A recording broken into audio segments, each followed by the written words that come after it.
Hello guys, welcome to BFT channel. నేను ఈరోజు మీకు పామ్ సండే గురించి అంటే మట్ల ద్వారం గురించి చెప్పబోతున్నాను. ఆ దినమున మన యేసు ప్రభు గాడిద మీద స్వారీ చేశాడని మీకు తెలుసా? ఇప్పుడు చాలామందికి డౌట్ వచ్చిండిద్ది, యూదుల రాజు అంటే గుర్రం మీద స్వారీ చేయాలి కానీ గాడిద మీద ఎందుకు స్వారీ చేశాడు? నేను నెక్స్ట్ చేసే వీడియోలో దీని గురించి ఫుల్ ఎక్స్ప్లెనేషన్ ఇస్తాను. Thanks for watching. Bye bye guys.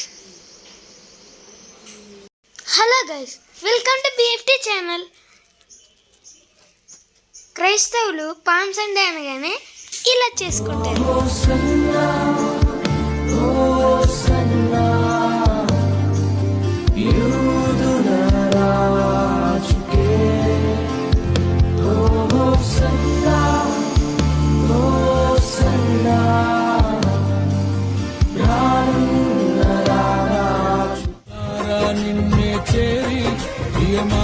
నిన్నే కొలిచి నన్ను తింపును ఆశ తీరా అతి కాంక్షణీయుడా అనుసారా నిన్నే చేరి ప్రియమారా నిన్నే కొలిచి నన్ను తింపును ఆశ తీరా అతి కాంక్షణీయుడా సౌందర్య పూర్ణుడా సర్వలోకనాథుడా రమ్యమైన పాలక గొప్ప రక్షణ కారక. సో చూసారుగా, మట్ల ద్వారం ఇంత హడావిడిగా జరుపుకుంటారు.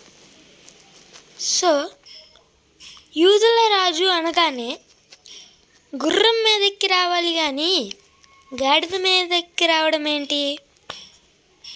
ఖర్జూరపు మట్లే పట్టుకుని జయము జయము అనాలా?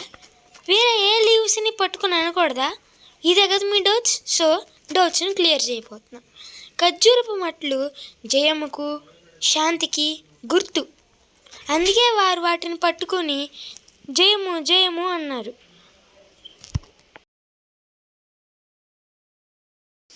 యెరూషలేము లోపలికి పంపించి గాడిదను తెమ్మన్నారు. అప్పుడు ఆయన శిష్యులు ఆయనతో, ఎవరన్నా ఏమన్నా గాడిదను ఎందుకు తీసుకెళ్తున్నారు అని అడిగితే ఏమి చెప్పాలి అని అడిగారు. అప్పుడు యేసుప్రభు ఆ గాడిదను యేసుప్రభు అడిగాడు అని చెప్పమన్నాడు. అప్పుడు వారు యేసుప్రభు చెప్పినట్టే చేస్తే యెరూషలేము వారు తన శిష్యుల్ని గాడిదతో వెళ్ళనిచ్చారు. Thanks for watching. ఏంటి వీడు గాడిద గురించి చెప్పలేదు అని అనుకుంటున్నారా? చెప్తున్నాను వినండి. గాడిద శాంతికి వినయానికి గుర్తు, అందుకే జీసస్ దాన్ని చూస్ చేసుకున్నారు ప్రయాణం చేయడానికి. ఓకే, మీరు ఈ వీడియోని చూస్తున్నందుకు కృతజ్ఞతలు. Bye bye.